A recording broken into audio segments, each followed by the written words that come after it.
Um dos principais inimigos da igreja evangélica atual é o ministério itinerante. É a pergunta que eu sempre faço. O que o mundo diz sobre o teu Deus, sobre a igreja do teu Deus quando olha para ti?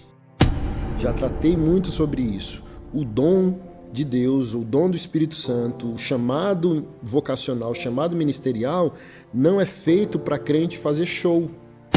Então, nós somos devedores para pregar a todas as nações, devedores a pregar a gregos, bárbaros, troianos, à direita, à esquerda, a ignorantes, a instruídos. O nosso dever é pregar a palavra de Deus, o evangelho de Jesus, levar pessoas ao arrependimento, ao novo nascimento, ao batismo, ao discipulado e ao testemunho público da fé bíblica, da fé evangélica, da fé cristocêntrica. É isso que a graça comum defende. Um cantor que não blasfema, que não destrói a dignidade humana, nem blasfema diretamente a Deus, mas é um bom poeta, e é um bom músico, e é um bom artista, aquilo já é uma evidência da bondade de Deus, da existência de Deus. Deus está tornando evidente que Ele existe, porque não existe bem algum na criatura caída, não existe bem algum no homem separado de Deus. Tudo que há de ruim no homem é o próprio homem, e tudo que há de bom no homem é Deus em sua misericórdia, se permitindo ser compreendido por aqueles que o rejeitam. Sol, lua nascem e se põem por uma ordem do Senhor. O Senhor não renova contrato com eles, o Senhor não os sustenta com uma corda, mas pelo poder de sua palavra. Evangelho de João 1, tudo foi feito nele, por ele e para ele. Sem ele nada do que foi feito se fez. Ele deu uma ordem à lua e a lua está obedecendo. E eu, como um ser humano criado, estou desobedecendo. O pássaro, quando canta, ele está dizendo amém. Ele está exercendo os atributos de sua natureza. Ele foi criado para aquilo. Quando as 4 estações se estabelecem, se esvanecem na criação, eles estão glorificando a Deus. Foi Deus que estabeleceu daquela forma. Fala pessoal, sejam bem-vindos ao nosso canal. Mas antes de assistir esse vídeo, se inscreva no canal, ative as notificações e deixe seu like. Que Deus te abençoe grandemente.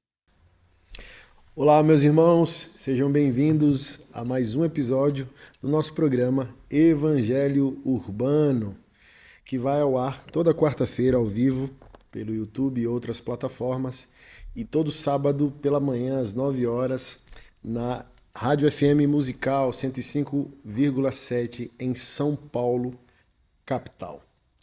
É uma alegria estar com você. E a gente hoje vai continuar o nosso estudo no livro de Romanos.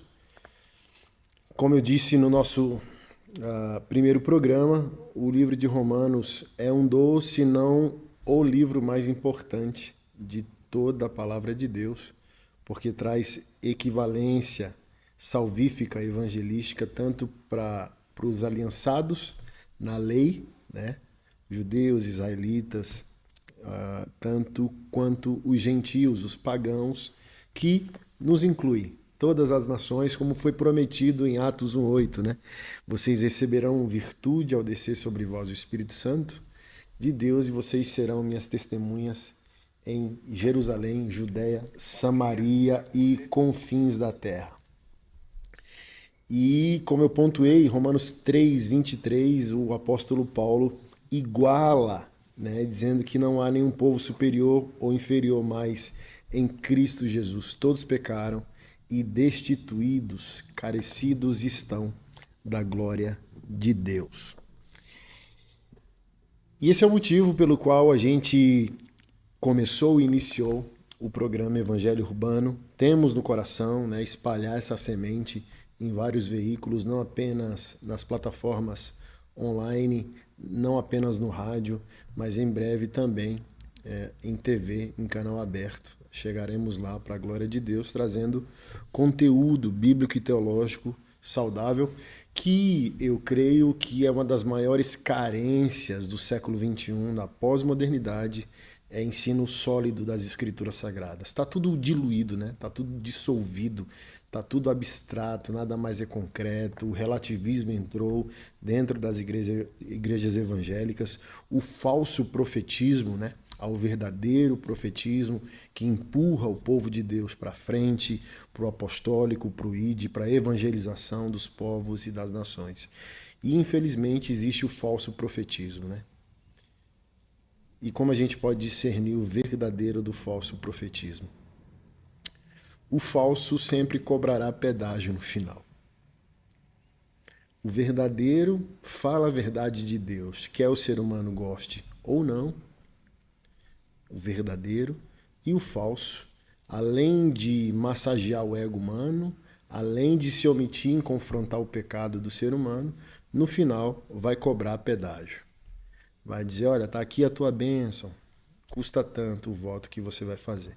Então, homens e mulheres de Deus precisam, né, colocar a sua voz de ensino à disposição do povo de Deus. E o povo de Deus, vocês que estão me escutando, não sei o veículo que esse conteúdo chegou até você, mas você precisa incentivar, apoiar, investir para que homens e mulheres de Deus espalhem, propaguem a mensagem, porque se a mensagem é ensinada, o povo de Deus é blindado, protegido. Essa é a missão. Esse foi o desgaste do apóstolo Paulo, né? Ele disse coisas muito caras assim, a minha alma e meu entendimento, né?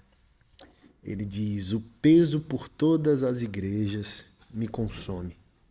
Ele tinha uma responsabilidade global com a igreja do Senhor Jesus. Se ele tivesse numa geografia, a igreja poderia, outra igreja que estivesse sofrendo, padecendo, bíblica e teologicamente, podia estar em outro continente. Paulo sofria com aquilo, né? E outra coisa que o apóstolo Paulo fala que me é caro é que se cumpra em mim o que resta das aflições de Cristo para o aperfeiçoamento do seu povo, a igreja. Olha que coisa forte. Cristo é o preço suficiente e definitivo por nós. Sim ou não? Obviamente que estamos resolvidos com isso. Jesus é o sacrifício necessário, definitivo, satisfatório a Deus. Outra coisa é a santificação. Uma coisa é a justificação. Jesus é o preço satisfatório para a nossa justificação. Como Paulo disse, o escrito de dívida que constava sobre nós. Aquilo que nós devíamos a Deus, Deus paga no sacrifício do seu Filho. Deus paga a si mesmo. Deus está satisfeito e Jesus, em sua morte, nos justifica. Outra coisa totalmente diferente, e é isso que angustiava Paulo, é isso que me angustia, é isso que angustia verdadeiros pastores, verdadeiros líderes da igreja evangélica do Senhor Jesus, é a angústia da santificação. E ela só vem pelo ensino sólido, um ensino honesto, um ensino verdadeiro das Escrituras. Que se cumpra em mim o que resta das aflições de Cristo para o aperfeiçoamento, não é para a salvação. Justificação e santificação são doutrinas centrais da nossa fé bíblica, ok? Se não sabia, fique sabendo, são doutrinas fundamentais. Justificação, santificação. Jesus é o justificador. Mas esse sofrimento de Paulo não é para salvar o povo de Deus. É para proteger o povo de Deus, é para tirar o povo de Deus das garras de falsos ensinos e falsos mestres, é para santificar o povo de Deus, é para fazer o povo de Deus evoluir, é para fazer o povo de Deus se engajar, é para enviar o povo de Deus, é para amadurecer o povo de Deus. Por isso que eu estou dizendo, a maior carência hoje é ensino. Não é outra coisa, é ensino. As igrejas locais estão perecendo por falso ensino. E por incrível que pareça, tá? Não estava no meu roteiro falar sobre isso, mas eu preciso não apenas abrir o coração, mas alertar isso. Um dos principais inimigos da Igreja Evangélica atual é o ministério itinerante. Porque se tornou negócio, se tornou empresa. As pessoas não estão viajando para pregar, para santificar, separar o povo de Deus, melhorar o povo de Deus, emancipar o povo de Deus, enviar o povo de Deus. Está fazendo isso por inúmeros motivos, inclusive lucro. Lucro com a religião.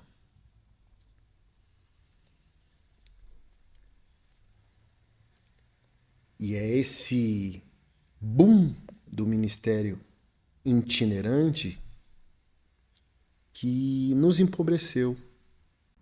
Eu chamo de missionários de aeroportos. Pessoas, aspas, estão entrando no ministério sem nenhuma experiência local. As pessoas, muitos pregadores e pregadoras itinerantes, não estão submissos a uma igreja local, não estão submissos a um pastoreio local, a um presbitério local, não têm uma experiência prática local, mas entenderam que a itinerância faz o quê? Dinheiro. E o dinheiro da religião, como eu sempre pontuo, é um dinheiro fácil. Porque vem da infantilidade do povo de Deus. A itinerância, ela existe, ela está no texto que eu vou ler aqui em Romanos hoje, mas a gente sai da nossa cidade, da nossa família, da nossa igreja local, para pegar um avião para servir como um presente macro. Nós somos um presente micro e o Senhor faz de nós um presente macro. A gente é uma bênção para as nossas famílias, a gente é uma bênção para as nossas igrejas locais e nós vamos servir o corpo de Cristo como uma expressão de generosidade aperfeiçoadora. Nós entendemos que outras igrejas precisam daquilo que nós carregamos. Por isso que eu falo que eu não tenho agenda. Obviamente que a gente chama de agenda, não tem outro nome para chamar, mas eu raramente aceito convites porque a pessoa acha que eu sou famoso, porque a pessoa acha que a minha ida vai fomentar alguma coisa na igreja.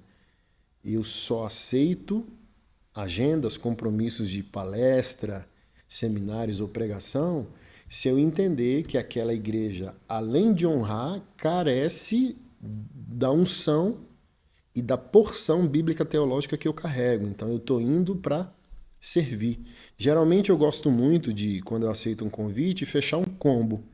Olha, pastor, você me permite falar às mulheres sozinhas, aos homens sozinhos, aos casais sozinhos e à igreja no domingo? Aí eu fecho um ciclo de maturidade. Eu falo com as mulheres na quinta, eu falo com os homens na sexta, eu falo com os casais no sábado, eu falo com a igreja no geral, no domingo, no culto da família.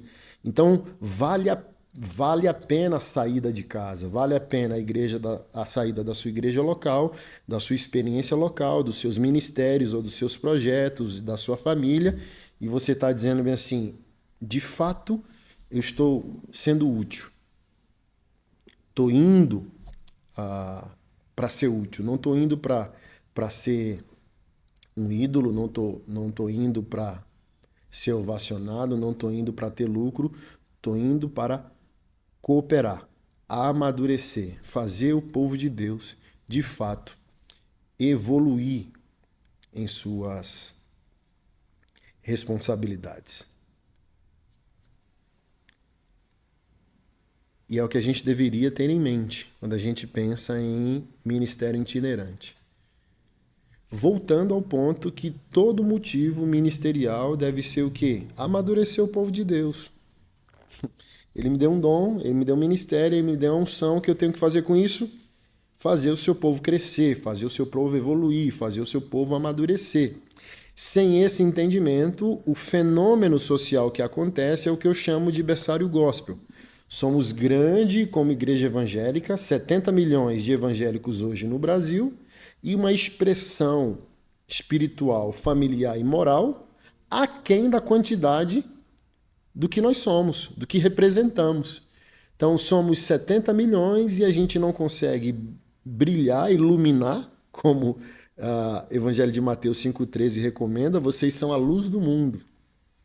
E a gente não consegue fazer total diferença. Vocês são o sal da terra. Então, se nós somos grande, mas a nossa expressão moral, familiar, testemunhal, evangelística, espiritual está aquém da quantidade que representamos, obviamente o problema não está na quantidade, o problema não está na Bíblia, o problema não está em Jesus. Onde que está o problema? No ensino. Eu estou há 1/3 do programa querendo colocar no seu entendimento, colocar no seu coração o fato de que o ensino não é um detalhe do Evangelho. O ensino é o Evangelho. Somos uma religião do livro. Romanos 12, a gente gosta de repetir. Transformai-vos pela renovação do vosso entendimento. Mas como eu vou renovar se é informação? Primeiro, eu leio a informação, capturo com a mente a informação e a unção do Espírito transforma a informação em unção, testemunho, transformação, estilo de vida. É isso que está acontecendo. A igreja está inflando, mas talvez está inflando como um supermercado espiritual, onde pastores imaturos ou falsos obreiros, como bem alertou as Escrituras, estão enchendo galpões de pessoas vazias, prometendo aquilo que a Bíblia não prometeu, prometendo aquilo que Jesus não prometeu. Você quer um exemplo? Nós passamos muito tempo, inclusive eu fiz isso, batendo em desigrejados. Olha, não tem isso da fé sozinha e tal. Batemos bastante nos desigrejados. Não existe a igreja do eu sozinho, procurem a igreja, por aí vai. Mas se a gente for agora ampliar o nosso entendimento, quem hoje são os desigrejados? Os fiéis no serviço à igreja como instituição no passado. As pessoas foram fiéis às suas instituições sem terem total entendimento que se nasceram de novo, se estavam numa verdadeira igreja, debaixo de um verdadeiro pastor, e se estavam debaixo de um verdadeiro ensino. Por quê? É impossível, mesmo que você tenha más experiências com instituições evangélicas, ou até com igrejas evangélicas verdadeiras, autênticas, ninguém te separa do amor de Deus que está em Cristo Jesus. É uma fala firme do apóstolo Paulo. Ninguém pode nos separar do amor de Deus que está em Cristo Jesus. Pessoas nos decepcionam, igrejas fiéis nos decepcionam, instituições nos decepcionam, mas a gente não fica sem igreja para sempre. Esse ser decepcionado pode até nos deixar deslocado de uma igreja por um tempo, mas a gente não está tão ferido assim que Deus não tem um povo remanescente seu na nossa cidade, no nosso estado. Mas se as pessoas hoje dizem que estão desigrejadas, que a igreja não presta e por aí vai, talvez é impossível que essa pessoa tenha nascido de novo, porque uma coisa é o ser humano decepcionar. Cristo jamais. E se nós estamos em Cristo, o Espírito de Cristo que habita em nós, que clama Abba Pai, também anseia por irmãos. A fé ela nunca é individualizada. A fé em Cristo Jesus está focada na construção de comunidades. Deus é uma comunidade. O façamos de Deus, né? O somos forma o que sou. O que somos forma o que eu sou. Assim é Deus, em trindade. Aquilo que ele é pessoalmente, como Deus Pai, Deus Filho e Deus Espírito Santo, em comunidade, forma quem eles são, como Deus Pai, Deus Filho e Deus Espírito Santo. Então não existe, a partir de Deus, isolamento de fé. Aquele que tem fé, inevitavelmente, fará parte de uma comunidade. Mas se as pessoas estão dizendo que a decepção é tão grande que elas não querem mais nada com Deus nem com a igreja, eu suspeito que ela estava debaixo de um mau ensino, de um falso ensino, que feriu, decepcionou ou frustrou o ego dela e agora ela responsabiliza terceiros. Não que esses terceiros não sejam responsáveis, mas o ser humano também se torna responsável porque o Espírito Santo habita em cada um que nasceu de novo.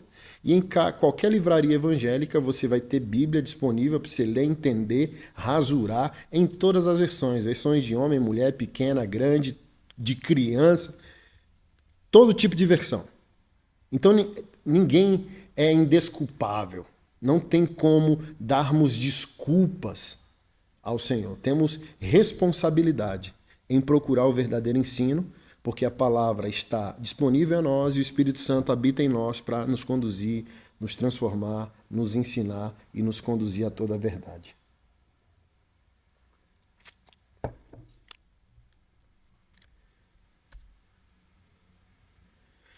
Dito tudo isso, a gente vai para o livro de Romanos, onde nós paramos no nosso último programa.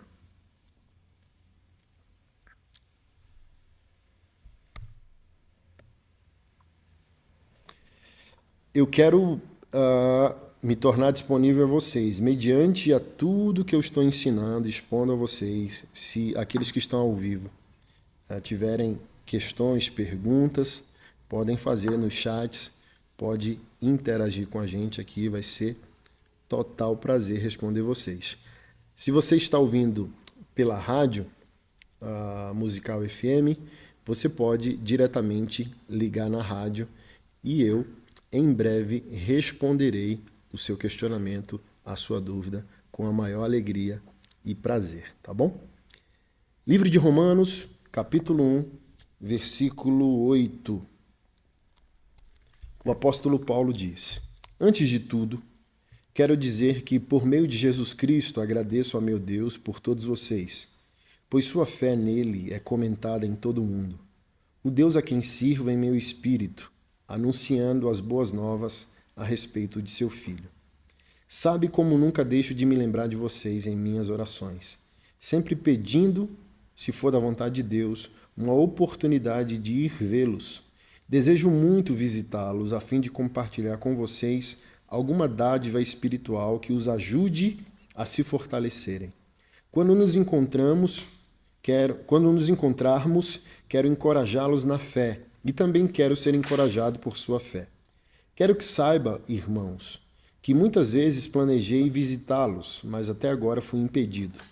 Meu desejo é trabalhar entre vocês e ver frutos espirituais como tenho visto entre outros gentios, pois sinto grande obrigação, tanto para com os gregos como os bárbaros, tanto para com os instruídos como os não instruídos.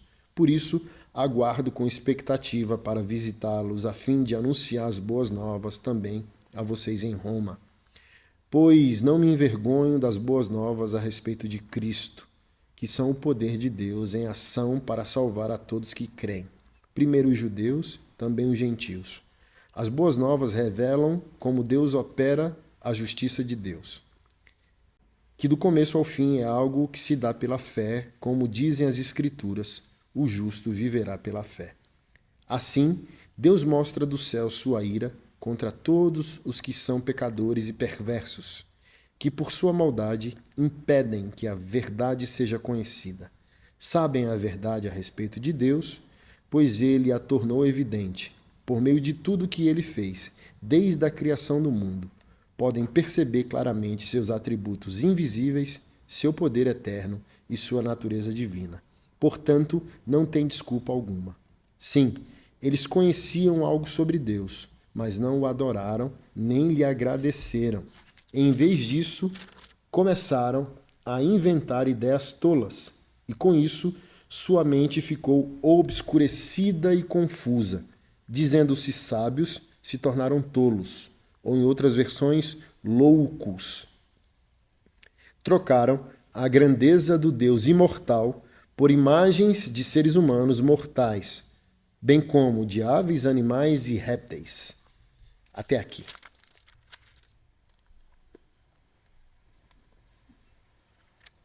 A Núria Carvalho colocou aqui no nosso chat. Boa noite. As perguntas são livres, qualquer tema, desde que esteja dentro do que eu estou ensinando aqui. Se você perguntar, tatuagem é pecado, Adão tinha umbigo, quem é o Deus de Deus? Não é um assunto de hoje. Então, que as perguntas estejam enquadradas, conectadas dentro de toda a minha fala aqui no programa, tá bom? Se fugir, esperem um programa que eu fale em assuntos que você pode conectar suas perguntas, tá bom? Voltando ao nosso texto bíblico a partir do verso 8. O apóstolo Paulo, escrevendo carta aos Romanos, diz: antes de tudo, quero dizer que por meio de Jesus Cristo agradeço ao meu Deus por todos vocês, pois sua fé nele é comentada em todo mundo. A primeira reflexão que eu quero trazer a partir da nossa leitura é que o contexto da carta de Paulo é direcionada a uma igreja pagã convertida, gentílica, né? O que é o gentil? O que significa gentil? Literalmente, estranho ou estrangeiro. Quando os autores bíblicos do Novo Testamento colocam a palavra gentil, ele está falando do povo que não estava aliançado com Deus, assim como os israelitas e os judeus. Então, o gentil é aquele que não tinha aliança, portanto, era considerado um pagão. A igreja cristã do primeiro século, inevitavelmente, ela é de judeus convertidos, é a primeira base.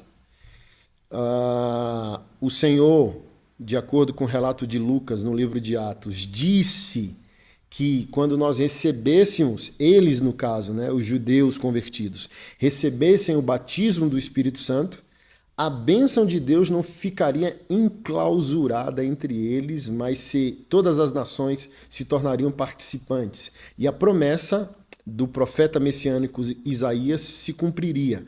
A minha casa será chamada casa de oração para todos os povos. E povos ali é gentilidade. Os pagãos também se converterão. Então, o judeu sabia que Deus fez uma promessa por meio de Isaías. Quando o ungido de Deus vier à terra, for sacrificado, será inaugurado um novo tempo que não apenas o judeu ou o Israel participará das bênçãos de Deus, mas todas as nações, e até as nações que nós não gostamos como judeus, serão chamadas ao arrependimento. Romanos 10, a gente, nos próximos programas a gente vai chegar lá. Está muito claro, né? Aqueles que não procuravam por mim me encontraram.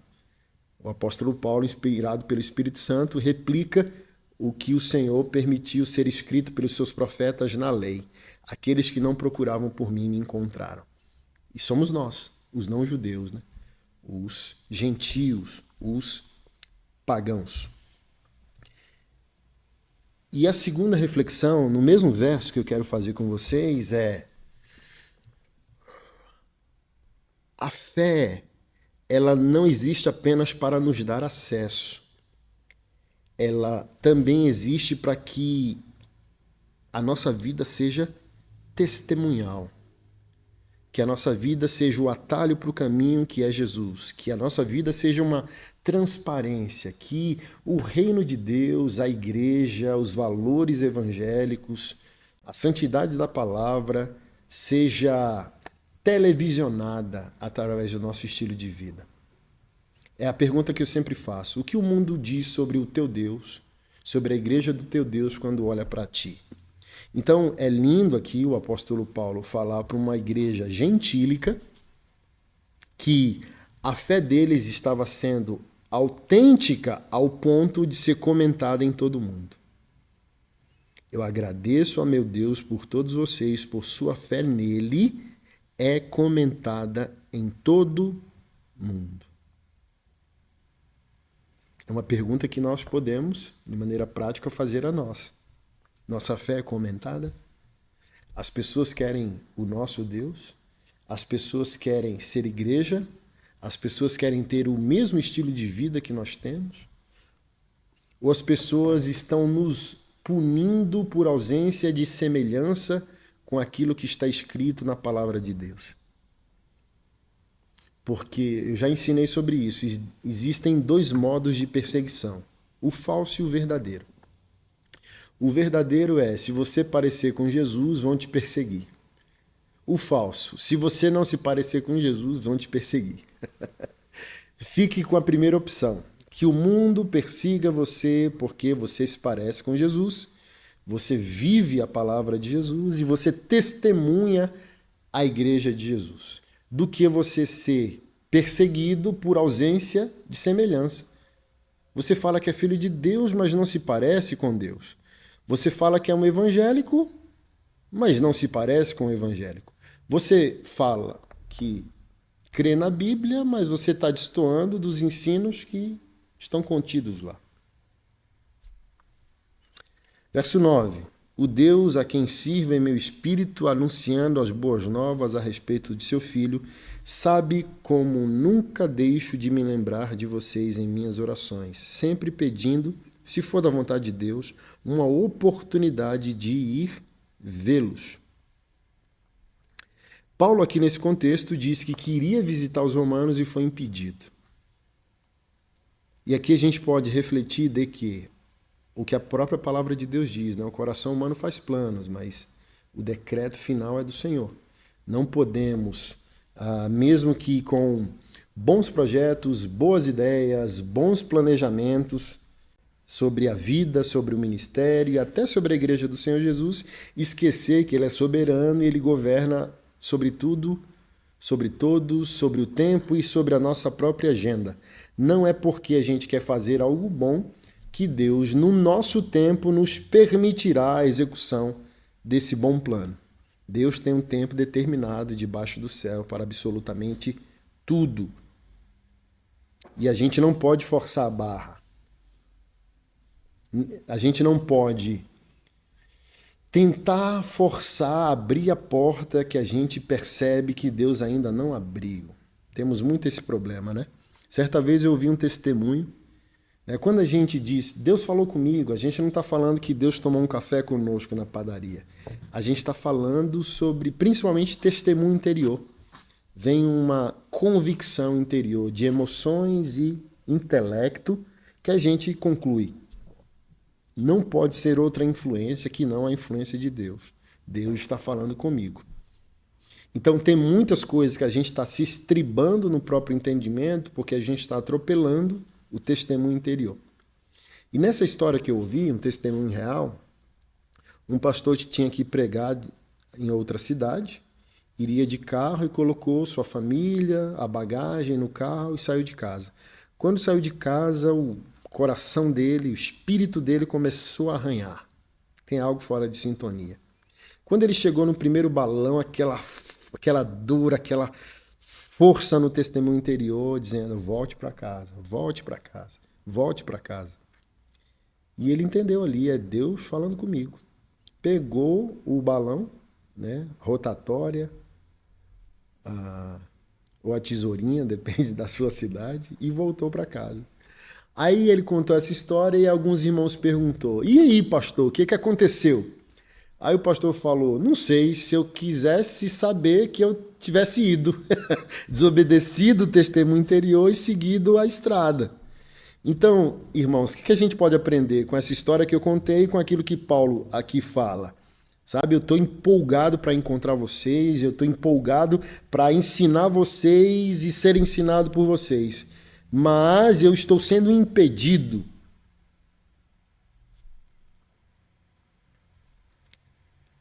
Entender que se a porta não abriu voluntariamente, abrir a fola de tempo é arrombá-la, derrubá-la. E talvez não seja o momento ideal e talvez não seja a vontade de Deus que a gente faça aquilo naquele exato momento. Então esperar é caminhar, como já dizia o poeta cristão Marcos Almeida. Esperar é caminhar. Com Deus a gente não perde tempo. Pelo contrário, a gente está evitando danos, a gente está evitando efeitos colaterais. Eu já tinha dito isso Aqui no verso 11 ele diz: desejo muito visitá-los a fim de compartilhar com vocês alguma dádiva espiritual que os ajude a se fortalecerem. Já tratei muito sobre isso. O dom de Deus, o dom do Espírito Santo, o chamado vocacional, o chamado ministerial, não é feito para crente fazer show. Não é dado para crente celebrar a individualidade. Olha como eu sou especial, oro em línguas, olha como eu sou especial, profetizo, olha como eu sou especial, sou teólogo. Não. Paulo, mais uma vez, ele deixou claro isso aqui em 1 Coríntios 12, e aqui ele dá uma pincelada.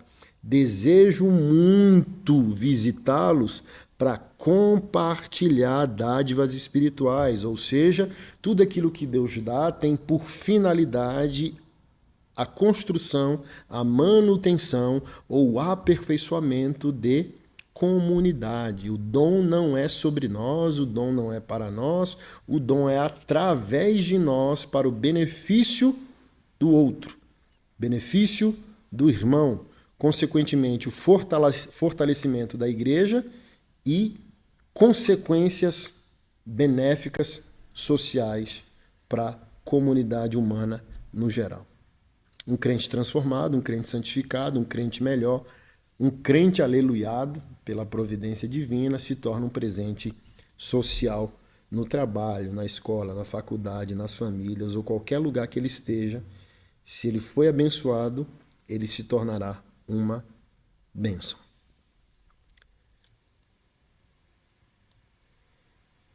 Versículo 14, Paulo diz: eu sinto grande obrigação, tanto com gregos como com bárbaros, tanto para com instruídos e não instruídos. Por isso, aguardo com expectativa para visitá-los a fim de anunciar as boas novas também a vocês em Roma.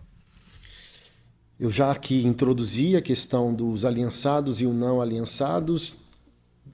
Entre os não aliançados, todo tipo de problema poderia advir. Do paganismo, qualquer problema poderia vir. E Paulo aqui deixa claro, mais uma vez, a igualdade das misérias, a igualdade das desgraças. Tanto os aliançados na lei, quanto os pagãos sem lei alguma, nós que somos de Deus, somos obrigados ao ide, somos obrigados ao amor. Temos que pregar para gregos, temos que pregar para bárbaros, temos que pregar para judeus, temos que pregar para gentios, temos que pregar para instruídos, temos que pregar para ignorantes. Trazendo isso para o nosso tempo aqui, século XXI, é sempre o alerta que eu faço. Mesmo que a igreja, historicamente hoje, no século XXI, seja reconhecida numa guerra cultural politicamente mais à direita, conservadora, a gente não pode ser iludido facilmente que está tudo bem, porque temos um inimigo cultural que mina os nossos valores nas esquerdas da vida, nas ideologias. A gente não pode baixar a guarda, se iludir que todo conservador é um irmão. Não, pelo contrário. Conservador está tão perdido quanto uma pessoa de esquerda e ambos precisam da pregação do evangelho. Então a gente não pode, em nome de uma guerra social necessária, por causa dos valores que estão sendo destruídos e prejudicará as próximas gerações, esquecer que nós temos uma missão evangelística. A pessoa conservadora que não nasceu de novo, ela está indo para o mesmo inferno que uma pessoa de esquerda destruidora de valores. Ué. Então, nós somos devedores para pregar a todas as nações, devedores a pregar a gregos, bárbaros, troianos, à direita, à esquerda, a ignorantes, a instruídos. O nosso dever é pregar a palavra de Deus, o evangelho de Jesus, levar pessoas ao arrependimento, ao novo nascimento, ao batismo, ao discipulado e ao testemunho público da fé bíblica, da fé evangélica, da fé cristocêntrica. Verso 16, o apóstolo Paulo diz: pois não me envergonho das boas novas a respeito de Cristo, que são o poder de Deus em ação para salvar todos os que creem. Primeiro os judeus, também os gentios. As boas novas revelam como opera a justiça de Deus, que do começo ao fim é algo que é pela fé. Como dizem as Escrituras, o justo viverá pela fé. Primeiro ponto de reflexão, no verso 13. Não podemos nos envergonhar. Quer no primeiro século, quer na Babilônia, quer em Sodoma, quer em Gomorra, quer na sua cidade, quer mediante a esse tempo delicado de tantas ideologias humanistas, ateístas que minam, drenam os valores das nações. Não podemos nos envergonhar. O mundo quer nos calar, o mundo quer censurar a voz profética da igreja, a voz de ensino da igreja. Não podemos nos envergonhar das boas novas a respeito de Cristo, porque não é o conservadorismo que salva. Paulo está dizendo aqui o poder que o Evangelho é o poder de Deus em ação para salvar todos que creem. Então, a gente não vai melhorar a sociedade, a gente não vai salvar pessoas ganhando debates ideológicos e políticos. A gente vai trazer transformação a contextos, a gente vai impactar pessoas não se envergonhando do Evangelho, pregando o Evangelho, que é o poder de Deus em ação.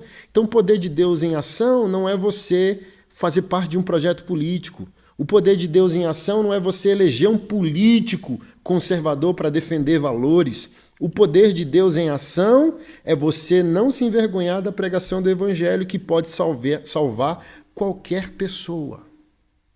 Qualquer pessoa. A pior delas. A pregação do Evangelho, que você não se envergonha, pode tocar, pode salvar a vida dessa pessoa. No verso 17 ele diz, as boas novas revelam como opera a justiça de Deus, justiça de Deus. Tiago falou que a ira de Deus, que a ira do homem não produz a justiça de Deus. Deus pagou nele mesmo o que nós devíamos, então é ele que afirma o que é justo e injusto. Lembra da parábola dos trabalhadores? Contratou um grupo desde as 6 da manhã, combinou, 30, e contratou outro grupo às 3 da tarde para terminar no mesmo horário, vamos colocar às 18, e pagou os mesmos 30. Quem foi contratado desde a manhã falou, olha, mas é injusto. Injusto porque o dinheiro não é meu? Eu não contratei vocês das 8 às 18 por 30? Sim. Por que eu sou injusto? Porque quero fazer o que eu quiser com o meu dinheiro. E o contexto ali era a salvação, das nações. Então, qualquer pessoa pode ser salva, como qualquer pessoa pode não ser crente somente na aparência. Nosso dever não é eleger quem nos ouve. Quem tem Deus por Pai não tem a menor autoridade de escolher irmãos. Você deve pregar o Evangelho a toda criatura. Voltaremos aqui do verso 18, onde o apóstolo Paulo escreve: assim, Deus mostra do céu sua ira contra todos que são pecadores e perversos, que por sua maldade impedem que a verdade seja conhecida. Sabem a verdade a respeito de Deus, pois ele a tornou evidente por meio de tudo o que ele fez desde a criação do mundo. Podem perceber claramente seus atributos invisíveis, seu poder eterno e sua natureza divina. Portanto, não tem desculpa alguma. Sim, eles conheciam algo sobre Deus, mas não o adoraram, nem lhe agradeceram. Em vez disso, começaram a inventar ideias tolas e com isso sua mente ficou obscurecida e confusa. Dizendo-se sábios, se tornaram loucos. Trocaram a grandeza do Deus imortal por imagens de seres humanos mortais, bem como de aves, animais e répteis. Já estamos chegando à linha final aqui do nosso programa. E esse contexto aqui de Romanos 1, Romanos 2, eu amo muito estudar, né? Me identifico muito. O verso 18. O apóstolo Paulo já deixa claro que a ira de Deus focaliza não só o pecado, mas também o pecador. Muitos teólogos e pastores mundialmente já tornaram claro. Deus odeia o pecado e o pecador. Porque aquele que se obstina no pecado, como diz o texto, se torna perverso. E a maioria dos seres humanos não apenas peca, mas ela passa a legitimar o pecado, impedindo que a verdade seja conhecida. Então, o pior tipo de pecado não é aquele que você destrói sua própria vida. O pior tipo de pecado é quando você legitima de maneira pública sua blasfêmia contra Deus. Deus mostra do céu sua ira contra pecadores e perversos, que por sua maldade impede que a verdade seja conhecida. Sabem a verdade a respeito de Deus, pois ele a tornou evidente. Aqui eu quero fundamentar e ampliar o que às vezes muitos de vocês não compreendem ao me seguirem nas redes sociais. Eu celebro em minha vida algo que a teologia cristã chama de graça comum. Na teologia cristã nós estudamos a graça comum e a graça especial. A graça especial é a graça salvífica, quando Deus chama o pecador ao arrependimento. E a graça comum são os atributos invisíveis de Deus funcionando, fluindo parcialmente em pessoas que não nasceram de novo. Então, Deus é tão bom, Deus é tão justo quando condenar o pecado e os que viveram de maneira obstinada no pecado, que não tem como nós o condenarmos por injustiça, porque Deus torna a sua existência evidente por meio da graça comum. Me emociona muito ver Deus em qualquer lugar, perceber que Deus não é evangélico, que Deus é livre. Ver Deus na arte, ver Deus na música, ver Deus na poesia. Deus é o que há de bom nos seres humanos, mesmo que esses seres humanos não louvem o nome do Senhor. É isso que a graça comum defende. Um cantor que não blasfema, que não destrói a dignidade humana, nem blasfema diretamente a Deus, mas é um bom poeta, e é um bom músico, e é um bom artista, aquilo já é uma evidência da bondade de Deus, da existência de Deus. Deus está tornando evidente que ele existe, porque não existe bem algum na criatura caída, não existe bem algum no homem separado de Deus. Tudo que há de ruim no homem é o próprio homem, e tudo que há de bom no homem é Deus em sua misericórdia, se permitindo ser compreendido por aqueles que o rejeitam. No verso 20, o apóstolo Paulo diz assim, por meio de tudo que ele fez desde a criação do mundo, podem perceber claramente seus atributos invisíveis, seu poder eterno, sua natureza divina, portanto não tem desculpa. Como olhar para a natureza e achar que é resultado de evolução, resultado do Big Bang? Se o homem é resultado de evolução, porque ele parou de evoluir? Se o homem vem do macaco, porque a evolução da espécie ainda não continua? É bestial, né? Você dá a origem da existência por meio do acaso. De onde vem a criação? Do acaso. De onde vem a existência? De onde vêm os seres humanos? De onde vêm as criaturas? De onde vem a natureza? De onde vem o cosmos? De onde vêm os astros? De onde vêm as estrelas? De onde vêm as galáxias? De onde vem a sabedoria, a prudência, a estética, a harmonia, a ordem? De onde vem? Do acaso. Chesterton, o grande teólogo católico, diz: a grande tristeza de um ateu é estar grato e não ter a quem agradecer. Imagina? Você está grato hoje, aí você vai dizer, obrigado, acaso. Não tem, gente. Assim, eu olho para pequenas coisas e me emociono. Você olha para a criação, você olha para o corpo humano. Sabe, você vai fazer suas necessidades no banheiro. Não sei se você se pega. Eu pego refletindo em Deus toda hora, sabe? Eu falo, meu Deus do céu, mano. O corpo humano, uma máquina dessa, funciona. Eu fico raciocinando sobre a concepção da vida, a ligação da mãe e do bebê pelo cordão umbilical. O cordão umbilical leva todos os nutrientes para aquela vida. E eu fico, como Deus é bom. O sol nascer, o sol se pôr, a natureza, as estações, a inteligência do ser humano, a tecnologia moderna, advinda desse conhecimento, desse saber do ser humano. Tudo isso são os atributos invisíveis de Deus que o ser humano rejeita. Ele diz, olha, tudo isso que nós experimentamos que é bom foi o acaso que nos deu. Não existe um Deus. Não existe alguém sábio com um propósito criacional por trás de tudo isso. O mundo é um acidente.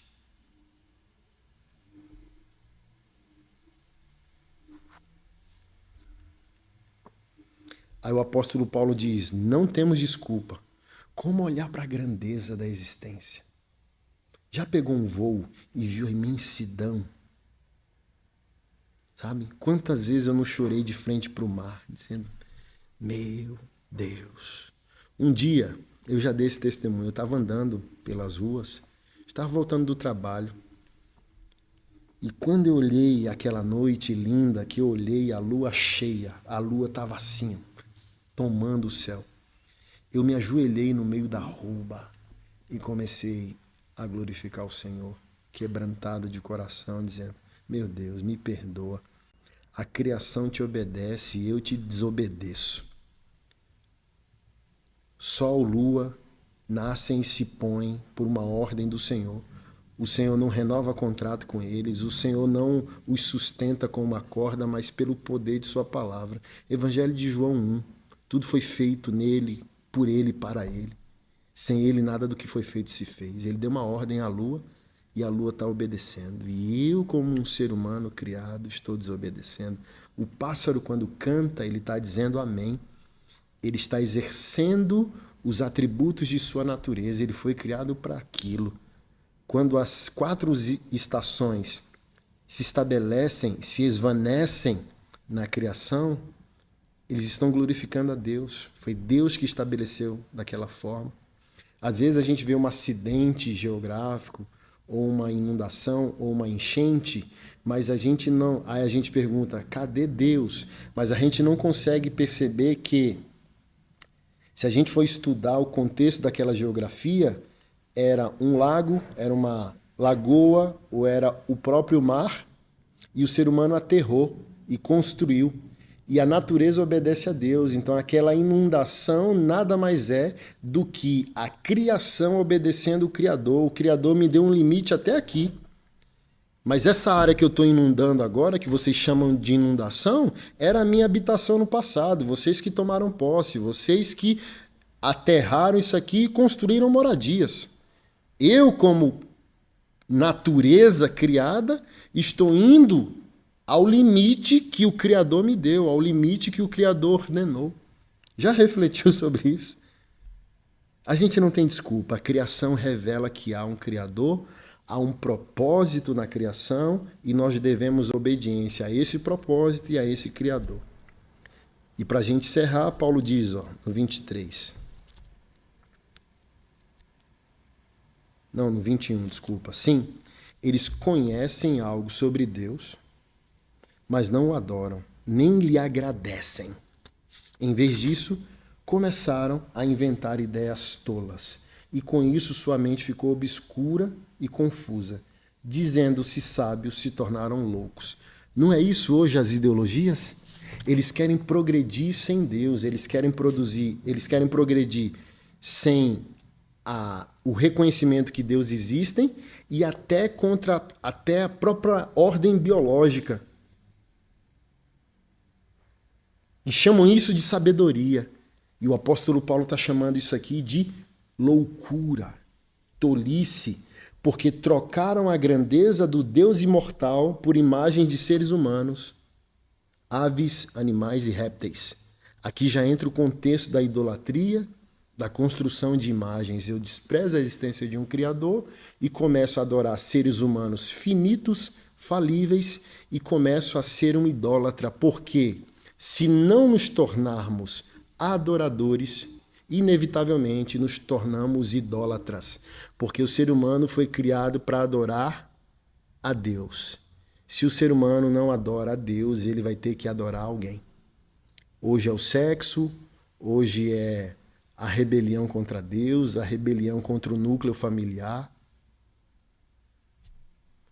Hoje a maior rebelião a Deus é viver o abstrato, é viver como se nós não tivéssemos que prestar contas ao Criador. Isso é trágico.